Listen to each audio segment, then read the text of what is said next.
One of the hardest parts of getting older is feeling like something's off in your body, but not knowing exactly what. It's not just aging, it's often your hormones too. When they fall out of balance, everything feels off.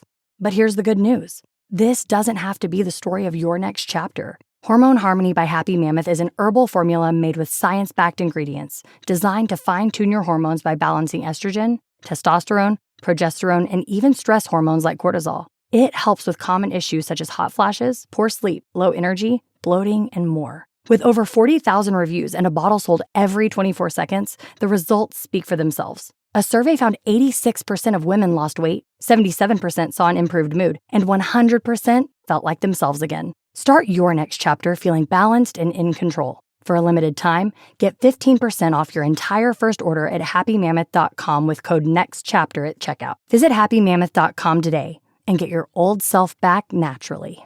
Hey guys, Mark Wahlberg here. You've heard me say it before, but I'm going to say it again. You guys have to check out Hallow. This Lent, we are doing something really powerful.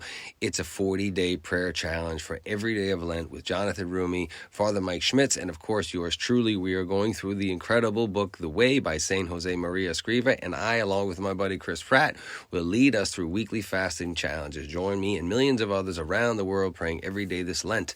Stay prayed up and God bless you.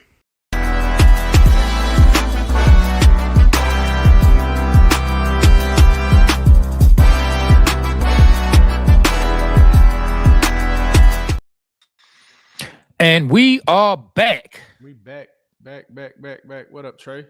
On this beautiful Monday, man. On this beautiful Monday, coming off a snowy weekend in Atlanta. Well, one day of snow, not the whole weekend, but coming off a snowy weekend in this great city of Atlanta. You know the difference when Atlanta snow and other snow out west and up north. After we snow, man, our stuff freezes. That's what makes it bad. It freezes. Yeah, well, one of the reasons, we didn't have more powder to continue to just keep falling. And then, like you said, like it started raining, and then the cold temperatures without fresh snow continuing to fall, it just turned into ice, man. Yeah. It just turned into ice, man. Just get a chance to play. How long they played in the snow, man? About a good hour, 2 man, hours? Yeah, a couple hours. Man, I went out there with them for an hour. You made a song? I went out there with them for an hour, and I did 3 miles the first day and did what? I think I did like 4 the second day, man. Okay, so you walked through the blizzards, just like all the 12-foot drifts and everything, huh? Man, it wasn't no 12-foot drifts, but you know what I'm saying? I got out there. I did get out there and walk, man. So the first day I went out, Christian was out there. His partner, Junior, with the boys' friend, Junior, our next door neighbor, man. He was out there. And, yeah, man, I played with them. Then the next day I went out with my baby boy, and it was just the two of us. We walked and kicked it, man. And it was just good to get that time, man. Good to get some of that time, my brother. Yeah, man. So, it's a beautiful Monday. Shout out to everybody out there. We hope you had really great snow days. Hope you had a really good time.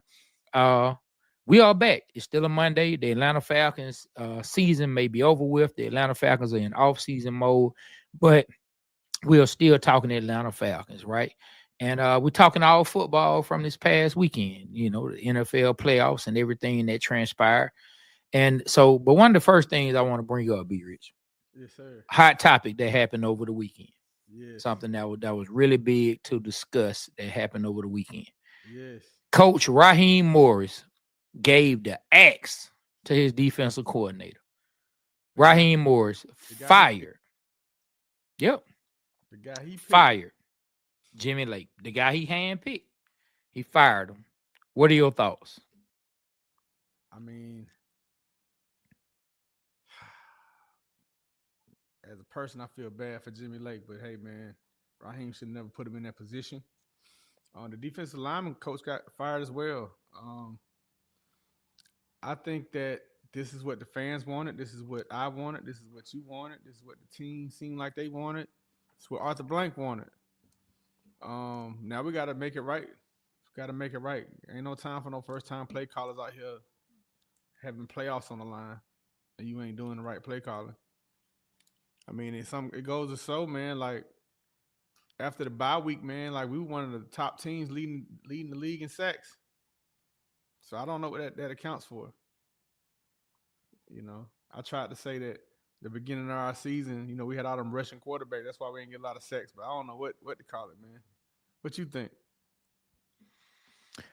Man, I just think it was some bad coaching being done. I think it was some bad execution. It's funny because the defense kept us in games more in the beginning of the season than the offense when the offense was sputtering. Now, of course, we had some big games by Kirk here and there, like the Tampa game, where he was able to light some things up. Then he had a big fourth quarter against the Eagles, where the offense started to show some promise. But for the most part, the defense was holding us in there. But still, the defense still had one of its main problems that it's been having, and they could not get to the quarterback. And so when you look at the whole course of the season in totality, and then you look at this firing, Jimmy Lake didn't just get shown the door. The defensive line coach got shown the door as well. So this shows me that it's bigger than any knee-jerk reaction. I don't think it's a knee-jerk reaction by Coach Morris, or it's just a reaction to what the fans want. I think whatever was happening in the beginning of the year, whatever was going on when they went into the bye week and they made changes and they were able to get those sacks and get better, whatever changes that he may have helped make, because that's the rumor. Hey, you and I, we're not in the building and we building our resume. And so we don't have any inside sources inside the building to tell us what's going on. But from the word on the street, is Coach Morris had his hand more in the defense. And so if that resulted in more sacks, he had to be looking at Jimmy Lake and the defensive line coach like, but what do I need you guys for? Because you couldn't ever crack the code to this. Yes, we need better players, but you couldn't even crack the code to get the most out of the players we do have. So what do I need you? And if we get better players, how do I know you're going to be able to get the most out of them as well? So I think that's what it was. I think it was a culmination of everything. And Jimmy Lake, you know, he got sent packing. You know, I hate to see anybody get fired. The only person's job I would call for is the manager of the Popeyes on Old National. They have the worst service in the world. Whoever runs Popeyes on Old National, I hope they get rid of you. You're the only person's job that I won't call for. Old National Popeyes, you sir. If you know somebody who works there, tell them Trey said they are trash and run horribly. What's wrong? What they do? Oh, they got my order wrong every time. And then they left out some chicken and the lady told me I probably ate it and then drove right back around to lie about it. So I'm just telling you, I hope they get rid of everybody. Hold on. The lady said you probably ate it. Yeah. They shorted me. They shorted me like a leg. And I pulled back around and told her, hey, you shorted me a leg. And she said, you probably ate it. And then came back and trying to get a free one. And I'm like, lady, I'm not wasting my gas to go around the corner and come back for a leg. But anyway, man, I'm getting off topic. But if you know somebody who work at Popeyes on Old National, tell them I want them gone. Tell them I want them gone. And you can throw in the Wendy's on Old National as well. It's trash as well. Man, any Wendy's drive-through is trash. I don't care where you are in the world. Wendy's drive-through is horrible. It is what it is, man. So we got rid of our defensive coordinator. Moves that we knew some moves were coming, right? Because anytime seats get hot, moves had to be made. And right now the seat is getting warm. It's getting warm under Coach Morris. It's like, boy, in the wintertime when I jump in my Lincoln, boy, I hit that little seat warmer. Man, I ain't even gonna lie, man, because I be having back problems. So anytime I jump in my car, boy, I throw on the seat warmer. And Coach Morris, boy, his seat is really warm right now. It might not be burning up, but it's warm. And he had to make a move. You want me to tell you whose seat burning up? Who? Terry Fontenot. That shit is on fire. Okay. Terry Fontenot's seat is on fire, boy. He gave a quarterback. Isn't he responsible for giving the salary? Yeah. He the one who negotiated that contract for Kirk Cousins. Yes. Yeah, man. And we didn't make the playoffs. He picked the quarterback, and they said, "Hey, we signed Kirk Cousins to go to the playoffs." They took gloves off and said what it was. Michael Penix is our future. Kirk Cousins is taking us to the playoffs. That's all on that guy, man. He's on fire. He better do something right.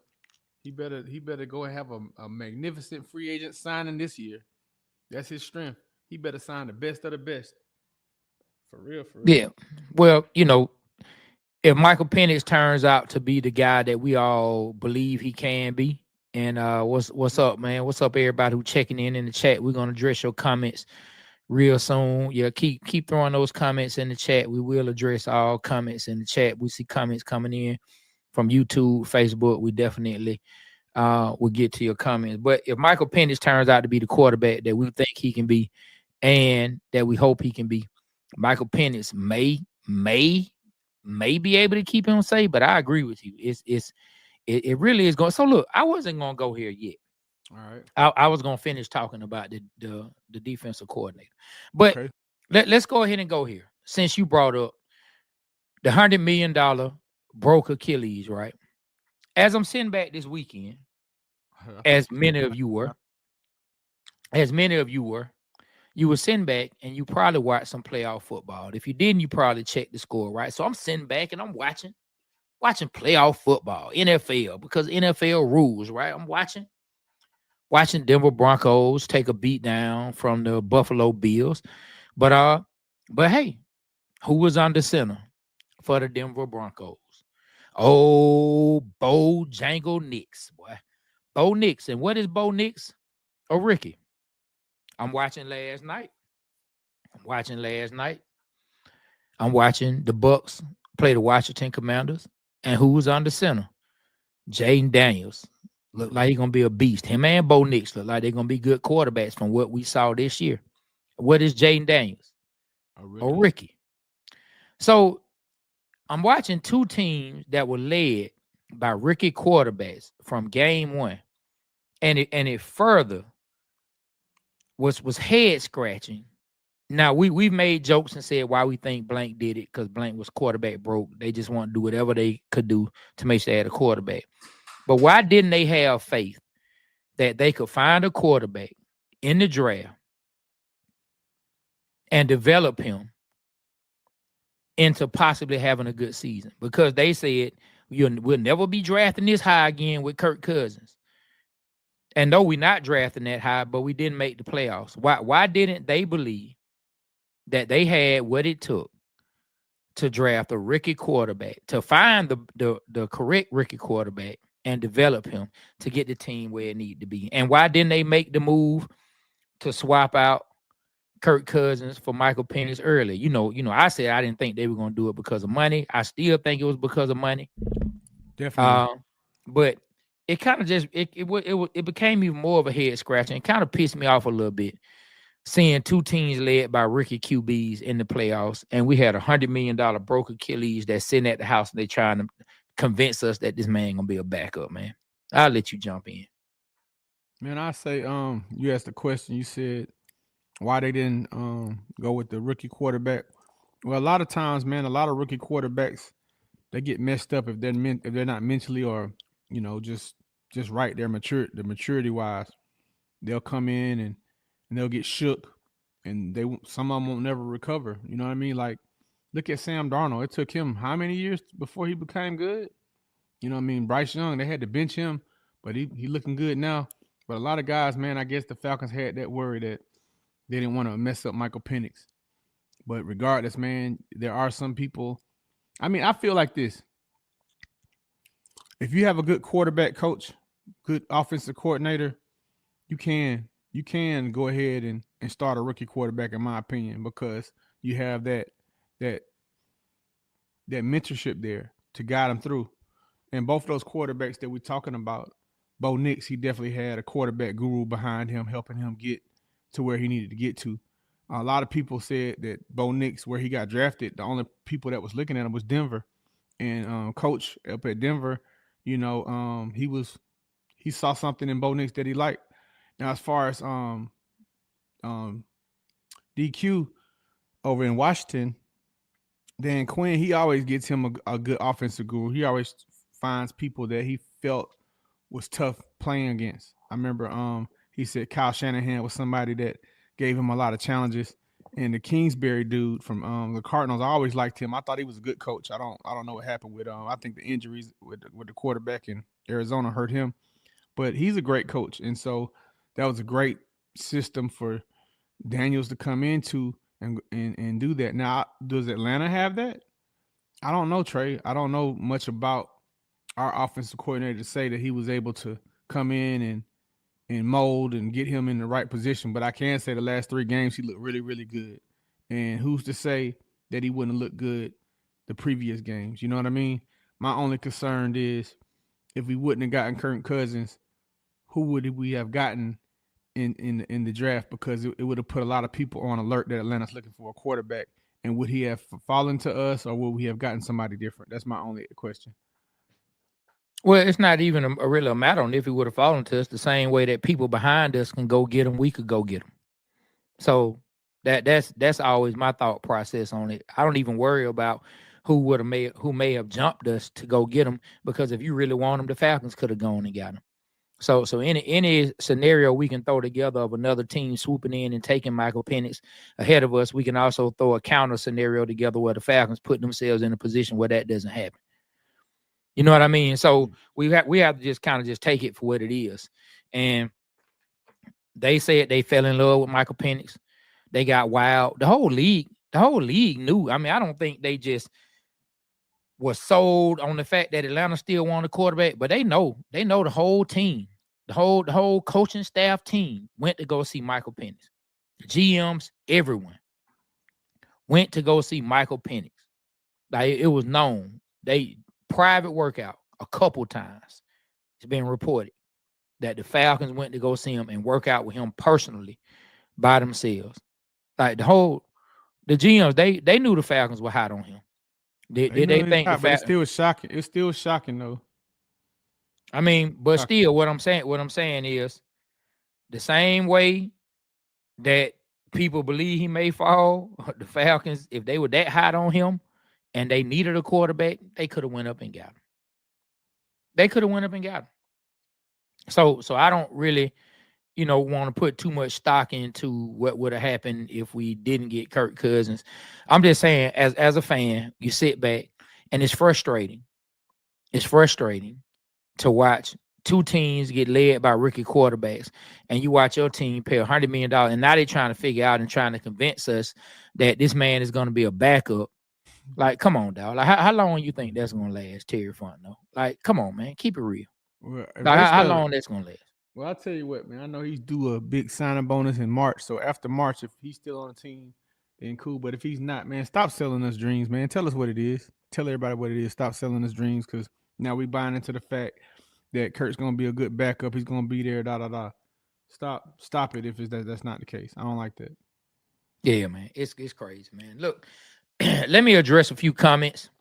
Everybody been waiting long enough. We'll go ahead and address a few comments. We got say shout out to a couple people, man. Yeah. So I'm gonna start right over here, and then you can go ahead and go to some of the comments on Instagram. First thing we're gonna bring up, man, Doobie DC. What's up, Doobie DC? Doobie? Free agents that he has his eyes on: Chris Godwin, Trent Brown, DJ Reed, Jaron Reed. That could be a good pickup. John Kaminsky. Now that's funny. That's funny if they bring back John Kaminsky. That's hilarious, because the Arthur Smith regime, Terry Fontenot being the GM, he going to go with what his coaches say they want. They let John Kaminsky walk right out the door, and no, he's not a star up in Detroit, but he's playing a really good role up there in Detroit, and he's making some plays, and he's solid on the defensive line. He's not going to wow anybody. He's not just going to blow you away with numbers or anything like that. But if you have watched Detroit or know anything about him, John Kaminsky has been a solid player. And he was right here in the building, drafted by the Atlanta Falcons during the Dan Quinn regime. Drafted during the Dan Quinn and Thomas Dimitroff regime. And Arthur Smith and them pushed him right out the door. And now he's up there in Detroit. And look at him. And so man, we got Ark. Rise up, my guy. Rise up, man. And we got Art. Yeah, we got Andre Hartley. A coach's job is to put players in a position to make plays, and that's exactly what our defensive coordinator was not doing. That's why Coach Morris got rid of him. Art said, yeah, Morris got one more season to get it right along with Terry. He agree. No Art? Playoffs, no jobs. Then you got Odolph. He said, hello, fam. They needed to make, he's saying, the move. The secondary coach should be fired as well. Yeah. I don't know about that. Who to say, is Jerry Gray still over the secondary? Is Jerry Mm, Gray still over the secondary? I can't give you I that answer, Trey. I yeah, don't. I think Jerry Gray is still over the secondary as well as being like the assistant head coach. Jerry Gray been a very solid coach for years. And now me personally, I wouldn't say get rid of Jerry Gray. Let me look that up, man, to see what his what his position is with the Falcons. Yeah, but nah, man, I wouldn't I wouldn't personally. Nah, he just assistant head coach and on defense. So now he not necessarily running the DBs. I know he has run DBs, in the past. That's how he made his bones anyway. But I think the secondary in the beginning of the season played better than the front seven, in my opinion, and definitely better than the defensive line. Now, near the end, secondary, they had some head scratches, bro. I agree with you. They had some head scratches. They really did. They Minnesota game. But somebody put up a video when our player got lost in Minnesota and said how it looks when I take over the cornerback in Madden. And boy, that's exactly that's exactly how it look. You don't know how to defend it, man. To explain to people that don't play Madden, like they have a choice to where you can click the button and you can actually control the man yourself because they usually have it on automatic cover. And then when you click it, man, you have to really be in tune, or your man gonna look just like he did with the Falcons against Minnesota that they Justin Jefferson had us looking stupid. Yeah, man. So we addressed the little Andre said he got the best quarterback at the time. Talking about Penix, Kirk didn't work out, and he got the replacement. Mm-hmm. Mississippi paper said, "Let's go Birds." Oh, what's up, Mississippi? Roz McGill said, "Y'all don't think we need Kirk for a backup?" Right. I don't think Kirk gonna sit and be a backup. If Kirk is sitting making almost 50 mil to be a backup, that would be the most interesting thing in the world. And so we can get to this question, which I'm anxious to get to this question as well. Deshaun said, who you guys hoping we get for DC? I'm hearing a lot of names being thrown around by a lot of us fans, throwing around a lot of names. Robert Saleh, we're throwing around Wilkes, we're throwing around Dennis Allen, who came from the Saints. He got fired as a head coach, but he was a pretty decent defensive coordinator for a long time. I know the Falcons under Coach Rod, they seemed like they were trying to go more towards a base 3-4, but teams play so much nickel, so much dime, so many defensive backs, multiple defensive backs on the field. I don't even know if it's an issue going with a 4-3 coordinator as opposed to a 3-4 because you spend so much time in your sub packages.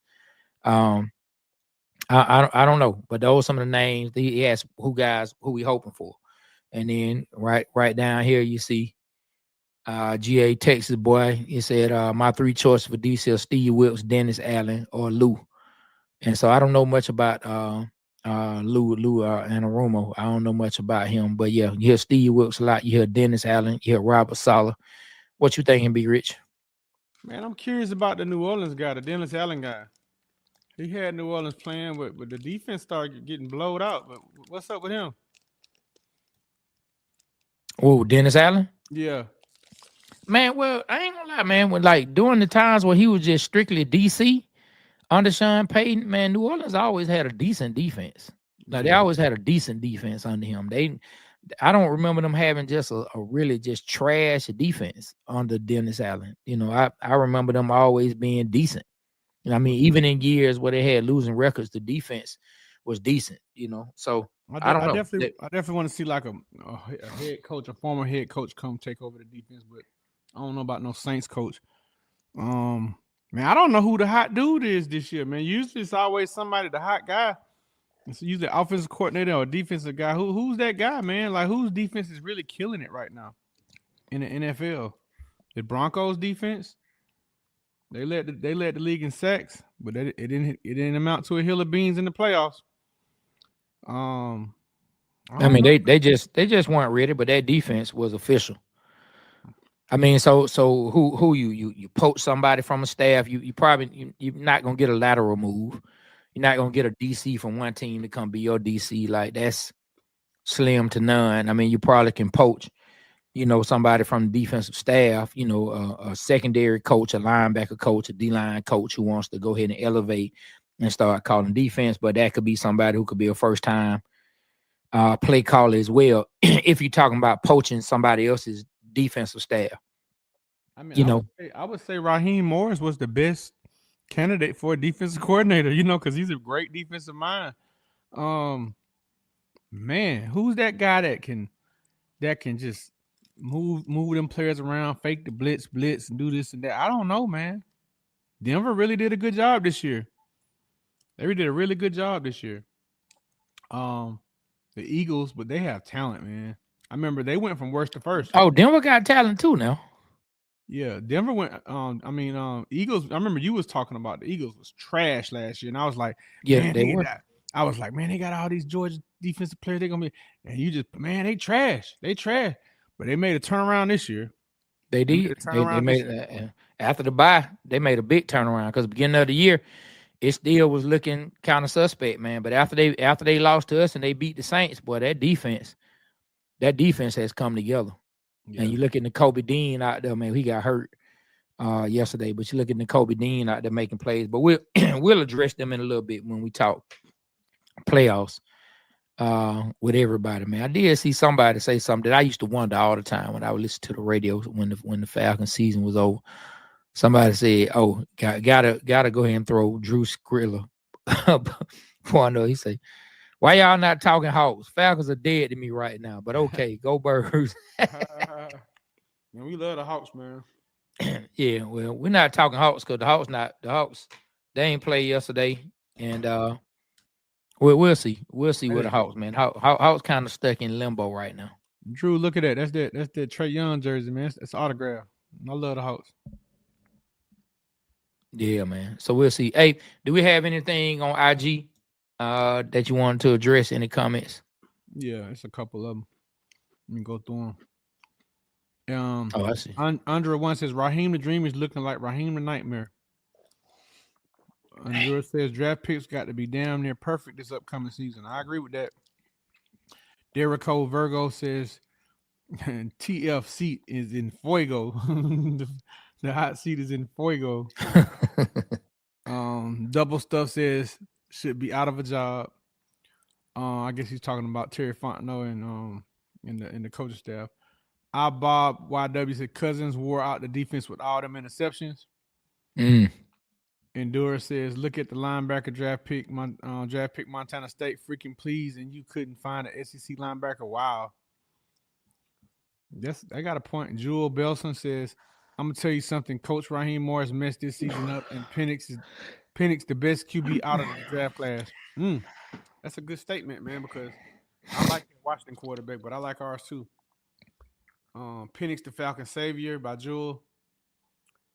Penix would have went number one if it wasn't for the injuries. Falcons got lucky getting Penix. Rochelle says, A-Town found and bound. Truth be told, the front office, the Jokers, no disrespect, in charge have consistently made poor, untimely decisions throughout the years. Yeah, that's what we call the Falcon way, man. We're trying to break that. Derico says, he's talking to somebody else. He says, A-Book says, whomever we gotta gotta have some talent on D to work with. Yeah, I agree with that. What do you think the Falcons need to do this offseason? And then the last one is, what's the first position we need to draft in y'all opinion? That's a good question. Man, that's hard for me to say because we can need, like, on defense, I think we need help every single place on defense. Man, we need more D linemen. We need more linebackers. We need more cornerbacks. We need more safeties. So, I mean, unless a stud, like just a stud of an offensive lineman. So I'm open to anything except skill position players on offense with the first pick. I'm not open to any tight ends, any wide receivers, any running backs. I would be open to an offensive lineman if he is a beast of an offensive lineman. But other than that, I want to see something on the defense, and I really don't have a preference. You know, if you can finally find another fire breather coming off that edge at 15, get it. If you can find that sideline to sideline linebacker with speed that can cover, that can come in and make the tough tackles, grab it. You can find that strong safety to put next to Bates that also has range and is a good hitter, run it. If you can find that cornerback to sit next to AJ, run it. I'm open to any one of those, to be perfectly honest with you. I would say, like, with my first pick, I want to see either a defensive end or a linebacker stud. Got to be stud. If there's just like a crazy defensive tackle like a Jalen Carter at 15 that drops down, cool. But I don't see them falling out the sky like that. But I can see us get a crazy linebacker like a Deion Jones that we did the 2016, something like that, or just a stud defensive end, someone that's gonna get to the quarterback and make a difference. Then cool. Then my second pick, I would go defense again, defensive tackle. Try to find a diamond in the rough.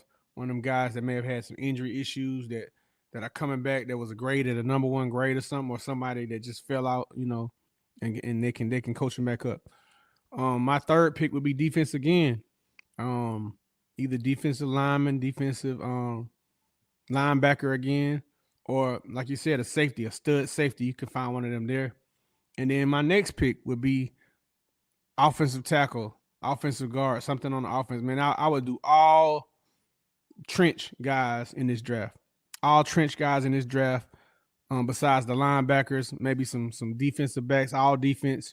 And if you go offense, it's gonna have to be either on a good blocking tight end, a good lineman, something of that matter. That's what I'm looking for. Maybe a backup quarterback, you know, in the late rounds, somebody we can develop. That's how I'm looking at it. Yeah, and then I see like what Dubas said right here. Now, we also have to wait and see what this looks like. When Braylon Trice gets on the field, we'll have our superstar pass rusher. I'm hoping he becomes that guy.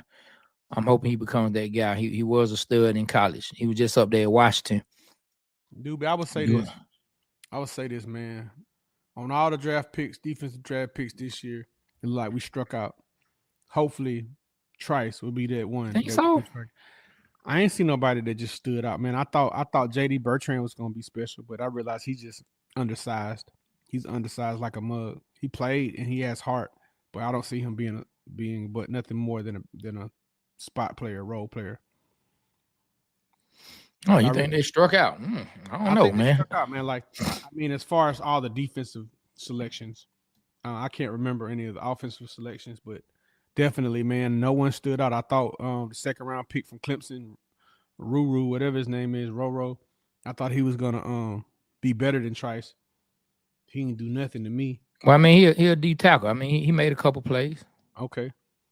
All right. Well, I hope you're right. I will pay attention. I tried to pay attention to the rookies this year, but they didn't really get a lot of time.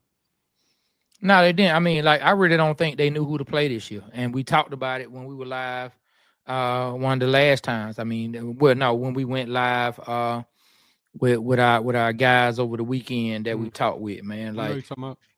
Man, like, they weren't even giving Zach Harrison no burn after he had 6 sacks as a rookie. Yeah, I remember you talking. He wasn't even getting burned in the beginning of the season. So I don't know. I can't say if these guys, you know what I'm saying, going to be weak or not. I mean, but I'm just telling you, I ain't seen nothing stood out, and it's a reason why they didn't get a lot of playing time. But why they didn't get a lot of playing time.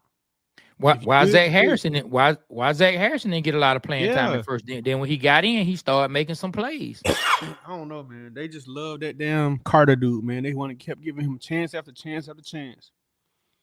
Was he like they didn't the coach's daughter or something? I don't know what was going on.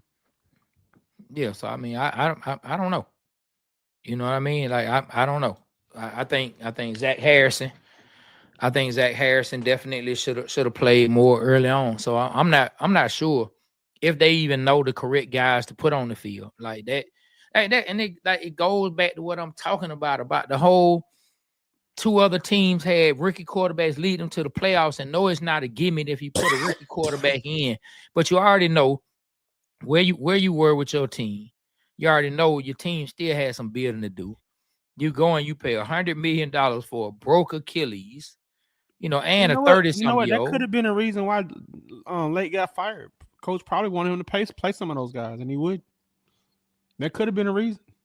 Coach, like, hey man, you need to put Ebiketie in. You need to put this dude in. You need to give them some burn. And I don't know. I don't know. I would love to hear the inside story on that. I don't know. I know the Troy Anderson draft pick starting to look real weak for Terry Fontenot as far as linebacker. So, like I said, man, we need linebacker help as well.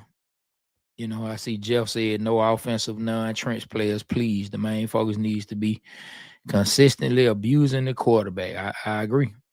I agree. You know what I'm saying? I agree, man. 100%.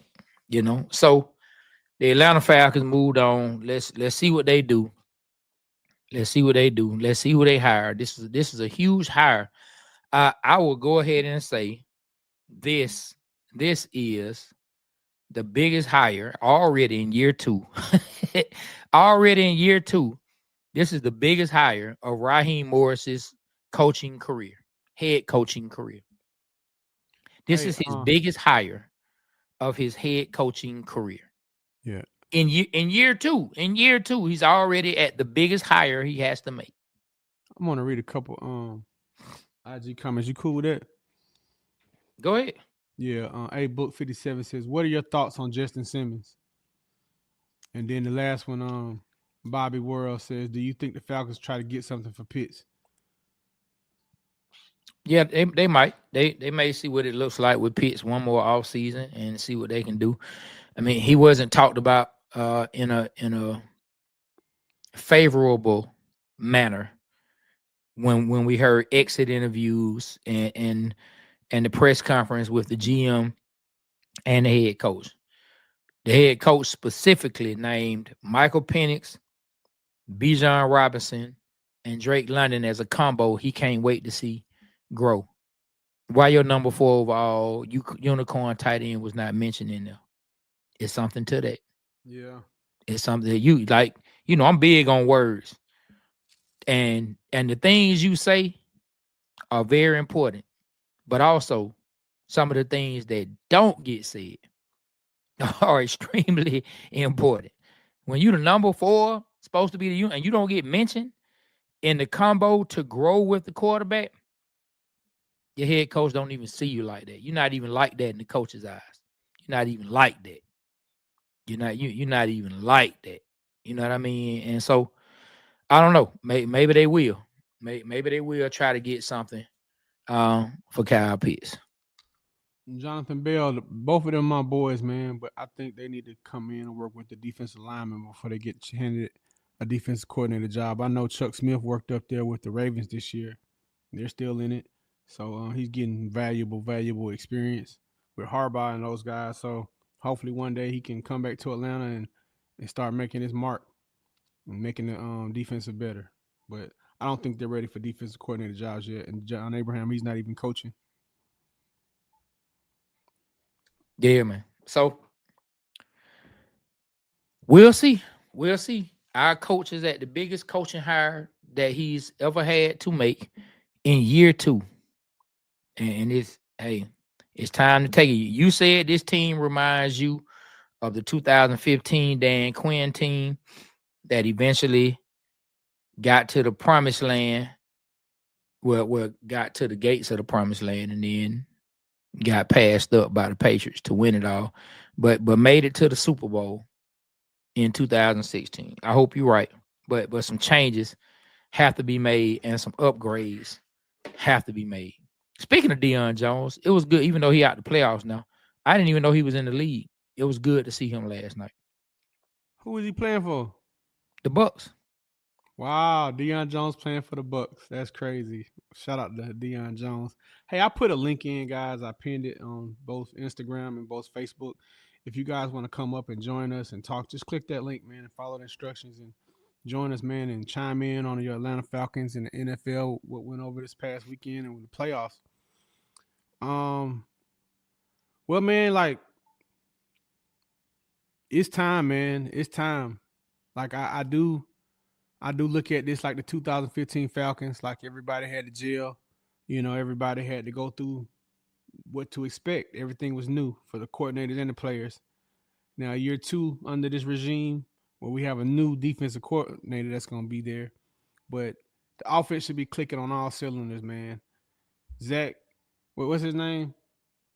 Zach Robinson. Zach Robinson, man. He better have learned. He better go study. He better have learned from all these mistakes, and hopefully Michael Penix won't make him look bad like Kurt did. Kurt wasn't ready to play, in my opinion.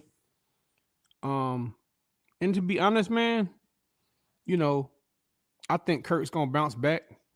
I don't know where, but if he is a backup for us, I'm not mad at that, man. We got 2 years guaranteed contract. 1 year is already off, so we got 1 more year. I like Kirk Cousins, man, as a person. I think he's a good teammate. He just had a bad year, man. Bad 5-6 stretches of the game during this year. If he wouldn't have had that, and he would have been playing at least half of what he was doing in the beginning of the year, we probably would have won a couple more games than we did, and probably would have made the playoffs. So, I ain't mad at Cousins, but it is a lot of money, man, and regardless, it's there. If he's here or not, that money's there. Man. So look, A.L. Smith put something in, and before we move on, okay, that's to good. speaking about other teams, he said rank y'all's favorite Atlanta teams in order. Now, I don't necessarily want to say who my favorite Atlanta teams are in order, because they like your kids. You love all of them, right? But I will tell you, if from this point on, if from January the 13th, 2025, only one Atlanta team, we're not even gonna say a Georgia team. Let's just say all the teams in Atlanta. We ain't gonna throw the Georgia Bulldogs in there. We can if you want to be rich.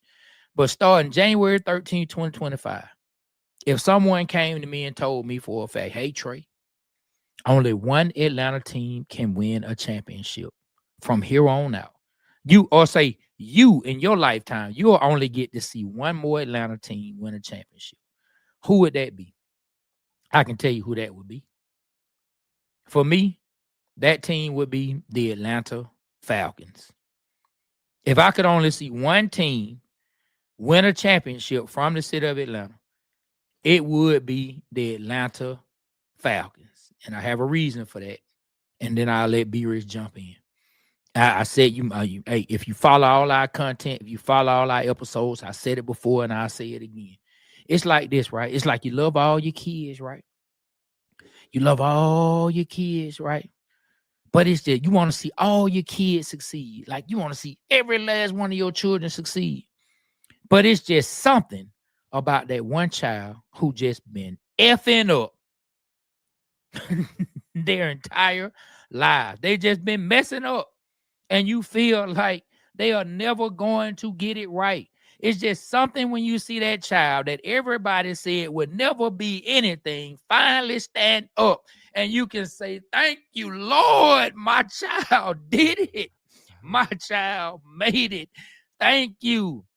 That would be the Atlanta Falcons. The Atlanta Braves is like your older child that does things right? That they got the good job, they got the degree, they got the beautiful family, they show up to church every now and then. Every now and then they might get out of pocket, but for the most part, they come and see old mama and papa. You know what I'm saying?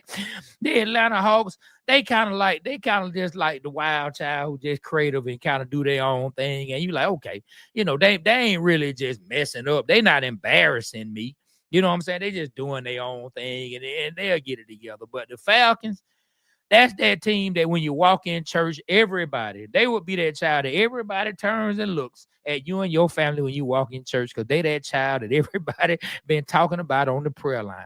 Get this child some prayer. So for me, that would be the Atlanta Falcons. You go ahead, be rich. L. Smith, man, I want to play your game, man. I want to rank my favorite ATL teams in order, man. As far as like the Super Bowl thing with Trey Answer, definitely the Atlanta Falcons for those reasons. Perfect example. So I say my first team in order. Should I go least to first or how?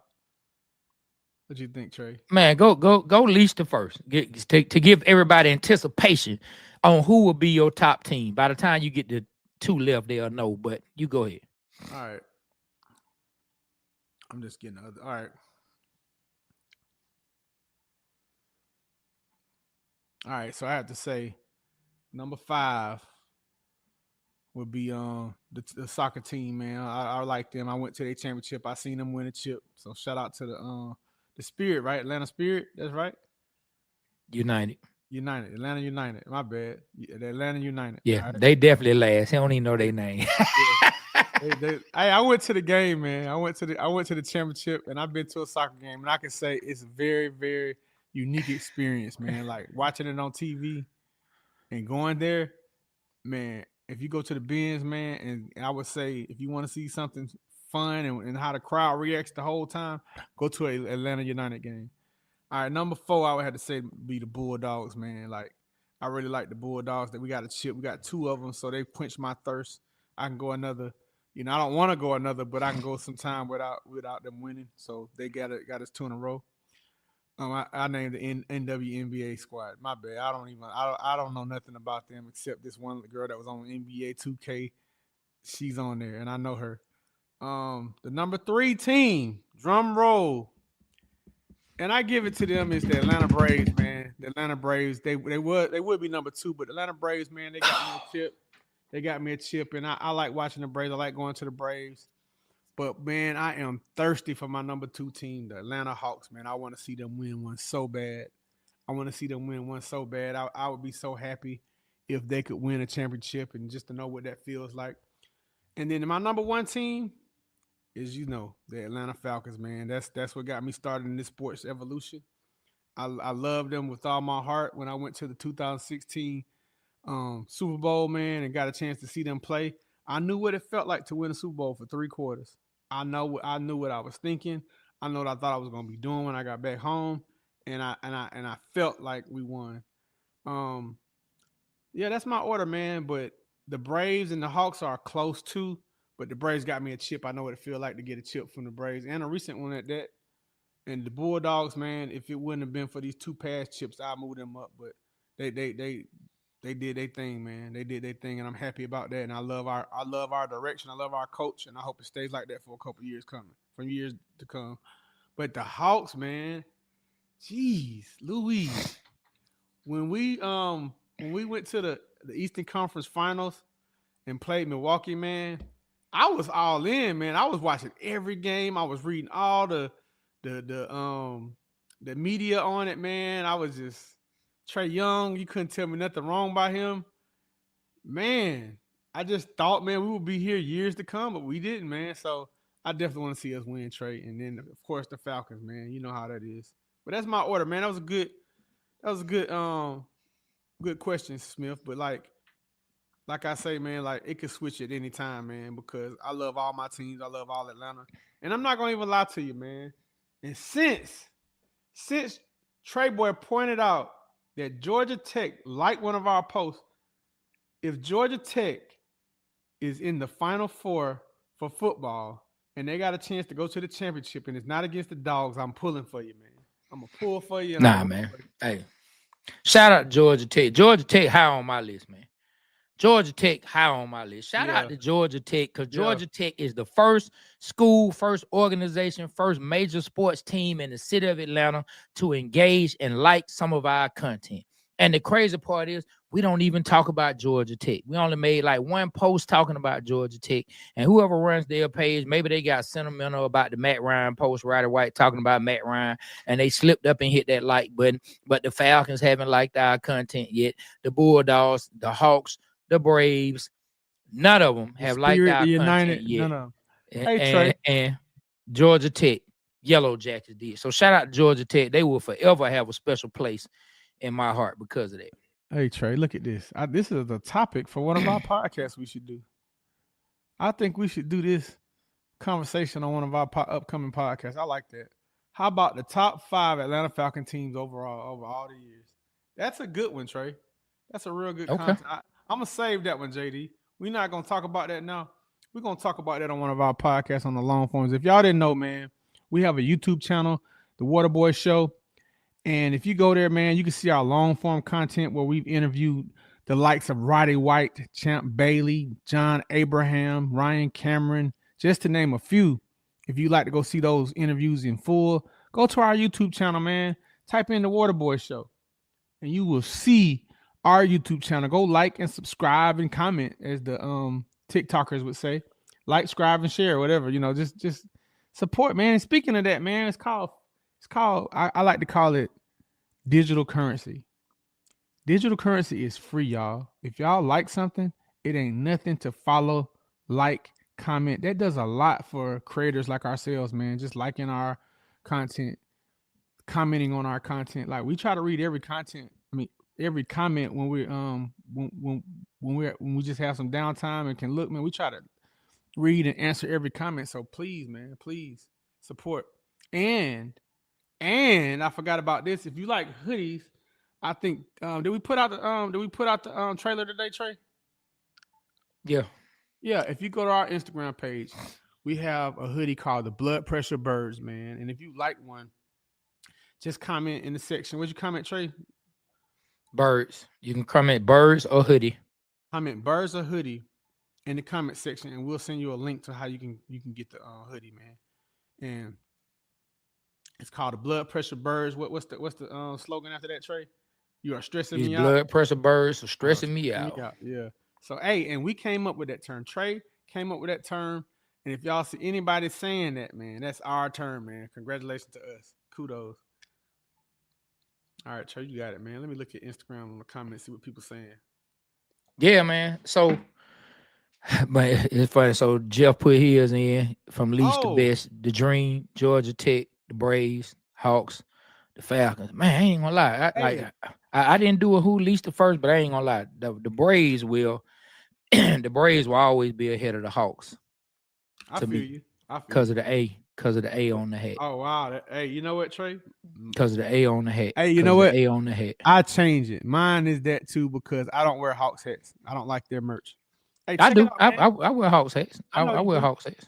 But listen to this, man. Is this true? They said the Cowboys coach just got fired. I mean, so let me look it up. It wouldn't shock me. I mean, how many years is he going to skate by? And like Jerry Jones, man, Jerry Jones has started talking about his mortality more and more. Yep. Cowboys, McCarthy part ways. Yep. Well, he didn't get fired. His contract expired. Yeah, both sides couldn't agree for a new contract. Yeah, so he didn't get fired. But I mean, same thing. I think the Bears wanted to interview him. Yeah, and they wouldn't let him. I think, yeah, because I think they were trying to decide if they were going to keep him or not, and they and they probably couldn't get him to stay at the price they wanted him to stay, and probably with some of the conditions they wanted him to stay. Hey, you got to hit this mark, hit that mark. Yeah. And he didn't do it, man. I got to put this up before I forget, boy. Mark McGuire on the top 5 Falcons team. He said, we don't have a top 5, maybe top 3. You know what? I always hated Mark McGuire, the baseball player. So hopefully that ain't you, man. That was funny, bro. Hey, we appreciate you, Falcons fan, forever, man. We appreciate you always coming in, showing love. Always showing love, man. Yep, Mississippi paper said, get them blood pressure birds hoodies. I'm waiting on mines to come. Hey, yep, that we're gonna get all those hoodies. We getting them shipped out as fast as we can. Trust me, you're gonna enjoy it. We appreciate the support. Thank you for the support. The blood pressure birds. So look, y'all, I know we mainly talk Atlanta, but hey, it was NFL playoffs this weekend. Yeah, and I want to talk about the whole scope of what's going on. And I'm gonna start it off like this: that boy Lamar Jackson is a problem. He's been a problem. He will continue to be a problem. He is a problem. And put him next to Derrick King Henry. Oh my God! Oh, it's a big game coming up. There were big games this past weekend. Bills beat down the Broncos. The Ravens beat down the Steelers, and now we have a clash. I mean, which, in my opinion, might be the game of the weekend. That the game that I'm loading up to see. the game that I will not miss this weekend will be the Baltimore Ravens on the road playing in Buffalo against the Buffalo Bills. Man, Trey, this past offseason, I saw 2 signings that caught my attention that seemed to go relatively under the radar. It was talked about, but it wasn't like talked about like it should have been. And coming these playoffs, these 2 signings have really helped these 2 teams. When Saquon Barkley got signed with the Philadelphia Eagles, when I saw that, it was noted, but it wasn't like, hey man, this is gonna take them there, da da da da da. And it was a big part of why they are where they are. And the second signing, man, was Derrick Henry. When the Ravens signed Derrick Henry, I was like, damn. I remember we said this on a podcast. I said, this is what I would do, Trey. I run on first and second down on Derrick Henry, and then on third down, I would run Lamar Jackson. Remember, I said, hey man, that you can't stop that. Like, what you gonna do? I thought that was an unstoppable offense, man. And for the first time, man, like I've seen Derrick Henry highlights, but I watched the game, man. Man, he was gashing them like better than Bijan Robinson, 10 yards here, and then he would have a spurt, man. His big ass would just boom and get like 20, 30 yards. Hey man, I think that's the ticket that may get Lamar Jackson to the Super Bowl, man. Derrick Henry, man. Shout out to him, man. He really was a beast. He really showed that this was a genius move signing him. I think this can slow down teams like the Bills, slow teams like the Chiefs down by just pounding away, running the ball, getting the clock to be on their advantage to where you keep their offense off the field. So, man, the Ravens looking good, man. And then, Trey, looking at the stats for both Josh Allen and Lamar Jackson, man, that man threw like 4 interceptions for the whole year and 40 touchdowns. And ran for almost 1,000 yards, 900 yards. And bruh, who was the GM for the Atlanta Falcons when we selected that year Calvin Ridley over Lamar Jackson? Was that me, Trough? The Slickster. The Slickster. Hey man. But they still were very committed to Matt Ryan. Like that's one of the frustrations that a lot of us as fans and a lot of fans have. That the Falcons didn't prepare for life after Matt Ryan. And then the way it went with Matt Ryan when they went after Deshaun Watson, and Matt Ryan was essentially, felt like he was disrespected and kicked out the door. They wanted him to stay after they didn't get Deshaun, but they showed him they really didn't want him there in the first place. He felt disrespected. They did not prepare for life after Matt Ryan. I don't understand how you can have, but see, all teams don't think like this. All teams don't think like this. And as much as I talk trash about the Patriots, and as much as I have hated on the Patriots over the years, ever since the Tuck rule, which is still one of the most BS calls ever, I gotta give Bill Belichick credit. And this goes to any and every GM out there. If Bill Belichick could try to prepare for life after Tom Brady, then you damn right the Atlanta Falcons should have been trying to prepare for life after Matt Ryan. Yes. If Belichick can draft quarterbacks during the Tom Brady era where he's still playing at a high level, then there's no way the Atlanta Falcons should have ever felt like they could not draft a quarterback during the Matt Ryan era. Maybe that was too high for them, but shout out, man. Shout out to the Ravens, to their organization, man. It's just they've been a beast. And now we have 2 of the most dynamic quarterbacks. Two of the, definitely, in my opinion, they're in the top 3. Lamar, Josh Allen, and Pat.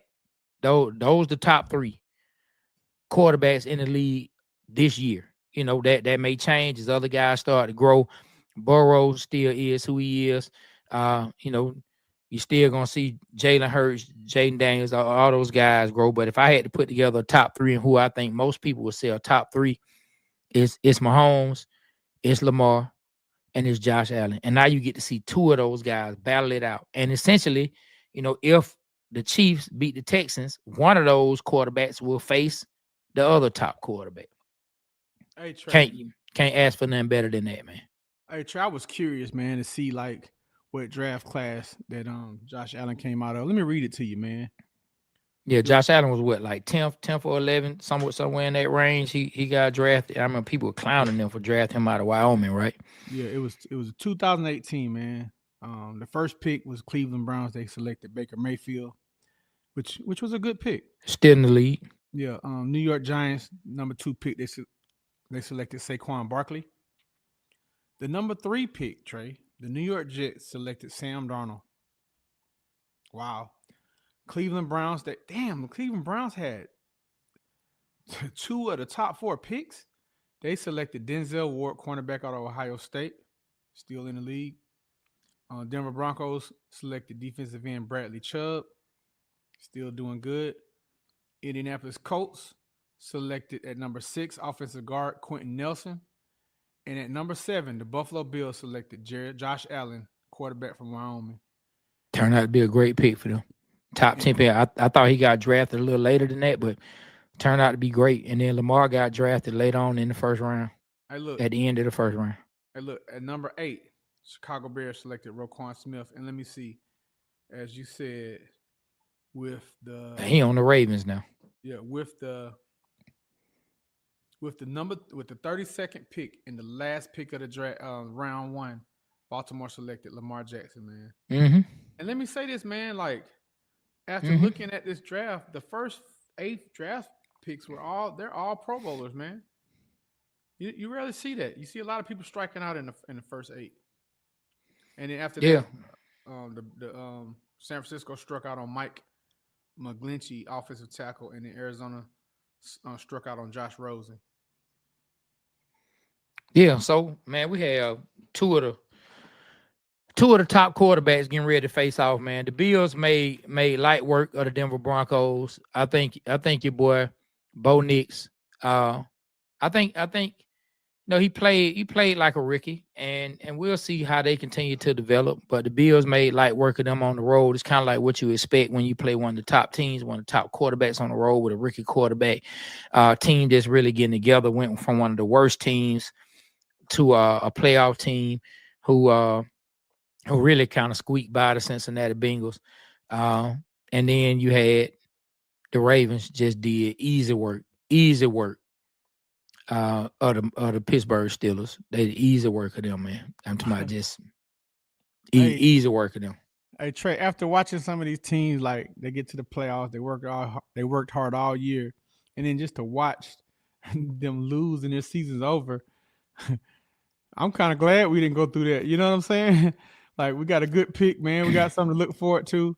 But damn, man, like the Steelers was looking strong, man. They was looking strong. I thought they would do better than they did this year. They was a Super Bowl contender in my eyes. And then Baker, I was glad to see that. Trey, remember we told dude, we said, hey man, I hope y'all lose on the last second bomb. They lost on the last second field goal that hit the upright and almost missed. Boy, that man called bank shot. That man banked it in, boy. That man banked in the field goal. A bank shot. I said, oh, he missed. I said, oh, it went in. This dude banked it in. I think you should get more points for hitting the pole, man. I think you should get more points for hitting the goalpost, the left or the right. I think you should get 6 points, man, just for hitting it. You know how hard that is to do? Oh man, that's wild. That's why they implemented you trying to hit it. Who else played this weekend? Who else played this weekend, man? We had Houston. We had Houston played the Chargers. Justin Herbert threw 4 picks, 4 interceptions. Oh, 1, 2, 3, 4. Yep. Turn around through 4 interceptions, man. I saw some dudes in the Falcon group put up like what goes around comes around, and put up, Justin Herbert's 4 interceptions, and then Kirk Cousins 4 interceptions against the Chargers. And to me, that's some of the weakest stuff. Like, dude, that doesn't make us feel any better as Falcon fans. And if you do, you part of the problem, in my opinion. Just go to the stadium, get your $2 hot dog, and find the most comfortable loser section that you can sit in. Yeah. But yeah, Houston made work of the Chargers. Then you had Philly and Green Bay, which for a while was a decent game. I mean, that was a close game. Yeah, it was no fireworks, but like you said, it was a close game. It looked like the Eagles were letting them stick around for a long time. But man, I tell you, man, like, as you watch the Eagles, you start to see those guys develop now. And man, it's just you understand why Kirby won a championship, and you understand, like, I ain't gonna lie, as I was watching the game, the Packers and the Eagles, knowing that it's two Bulldogs from those championship teams on the Packers, like Javon Bullard starting for the Packers, one of their top DBs was a DB on those championship teams for the Bulldogs, right? Running back out there. When I'm watching that game, I had even more respect for the coaching job Kirby Smart did this year with this team, because he still was in position to at least compete for the opportunity to play for a national championship game. And he didn't have anywhere near the talent that he had on those two teams, man. When you look across these playoffs, Kirby had players all over these playoffs making plays. I don't know if you saw it, but Lad McConkey, like, how many yards he had? 170 or something? More Lad than McConkey went crazy, man. What's up, Carlton Turner? What's up, Renard? Hey. Yeah, man. He went crazy. I saw your boy make a play yesterday. Who? Dalen Carter, man. He deflected the ball, man. That was would have been a key of completion. Man, when you look at those teams, and then I'm gonna get back to the playoffs, but Brock Bowers as a rookie, first team All Pro. First team All Pro. Rated number one tight end. He had 9 receptions, 197 yards, and 1 touchdown. Lad McConkey, bro. Go ahead. I'm sorry. Man, so the coaching job that Kirby did this year, to be honest, it actually was a phenomenal coaching job. And then we got we'll get into it. Maybe we'll do it for an episode, because you wanted to talk about Carson Beck leaving, and we don't have to necessarily get into that right now, because we already hit that hour mark. But yeah, the playoffs was good. Looking forward to seeing what the next round is going to be. Washington did work of the Bucks. See y'all later. Fire the cannons and then go sit your behind down somewhere. And then tonight. Now tonight we do have a game. Tonight we have the Minnesota Vikings against the Los Angeles Rams. Who you got? I think the Rams gonna win. You think they're gonna pull all the emotional stuff from the LA Fires and pull it together and win? Nah, man. I just like the coach. I like the coach as well. Hey, Trey, I was looking, man. A lot of Georgia's contributed. George Pinkins did good this past week. He had 5 receptions, 87 yards, a touchdown. That's what I said. All over the playoffs. Cook, man. All over the playoffs. All over the playoffs. Yeah, man. DNA all over, man. All over the playoffs. Oh, man, somebody got hurt in the Packers game. A lineman got hurt, and he got replaced by a rookie from Georgia State. I don't remember the young man's name, but it was a rookie from Georgia State. Shout out to that young man who played at Georgia State. Got in the game, in the playoff game. Once someone got hurt, I don't know if he finished the game, because I don't know if the other guy came back, but that's awesome to see a player from Georgia State out there getting playing time in the pros. Let me catch up on some Instagram comments, man. Ryan, he says, love y'all boys. I got to go back to class so I don't get in school suspension. Thank you, Ryan. Donovan 5. Washington will beat Detroit. Ooh. Green Bay about to put B Rich at the receiver. They had nobody. Nah, man. They're gonna put Trey at receiver. He tall enough to catch them balls. Let me see. Who do y'all want from this draft to represent the ATL? Robert ask us that. He started following us. Thank you, Robert. All right. So that's about it. Someone said Henry was a bowling ball at Beast Peanut, one Georgia. But man, we appreciate y'all, man, tuning in, chiming in, supporting, man. We love that. You got any comments you want to read, Trey, before we get off?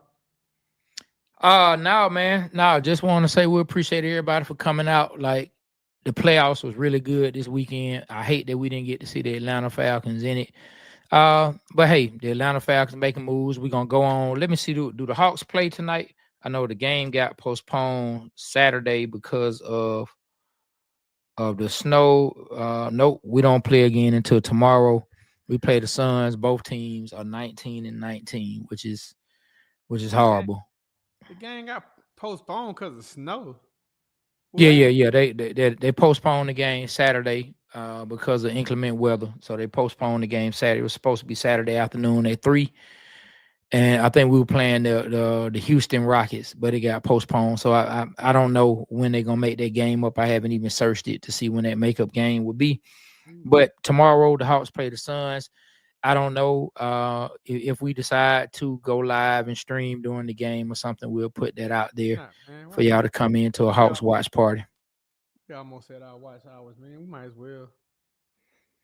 Yeah, we'll see. We'll see what's going on, But like I said, we'll put it out there for y'all, and let y'all know if we're gonna have like a Hawks watch party or whatnot. Yeah, man.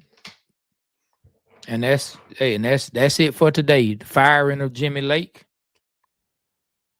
$100 million Achilles didn't get us in the playoffs, but other teams, Rickies did, and the playoffs was exciting this weekend. So yeah, I agree. Yeah. Anything else you want to say before we get up out of here?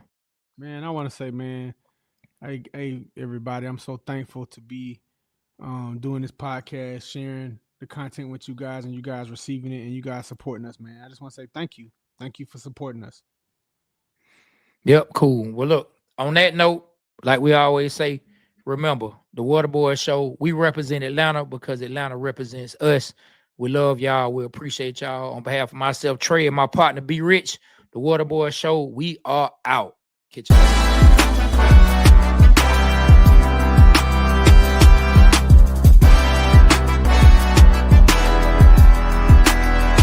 Hey guys, Mark Wahlberg here. You've heard me say it before, but I'm going to say it again. You guys have to check out Hallow. This Lent, we are doing something really powerful. It's a 40-day prayer challenge for every day of Lent with Jonathan Rumi, Father Mike Schmitz, and of course yours truly. We are going through the incredible book, The Way by St. Jose Maria Escriva, and I, along with my buddy Chris Pratt, will lead us through weekly fasting challenges. Join me and millions of others around the world praying every day this Lent. Stay prayed up and God bless you. Hey, it's Amy Brown from The Bobby Bones Show. Join me in supporting St. Jude Children's Research Hospital for a chance to win a trip to meet Megan Maroney at the 2025 iHeart Country Festival in Austin, Texas on May 3rd, hosted by Bobby Bones. We're going to hook you up with tickets, flights, hotel, food credits, and a meet and greet with Megan Maroney. Take action now to support St. Jude and help cure childhood cancer, and you're going to be entered for a chance to win. Visit iHeartCountryTrip.com to learn more.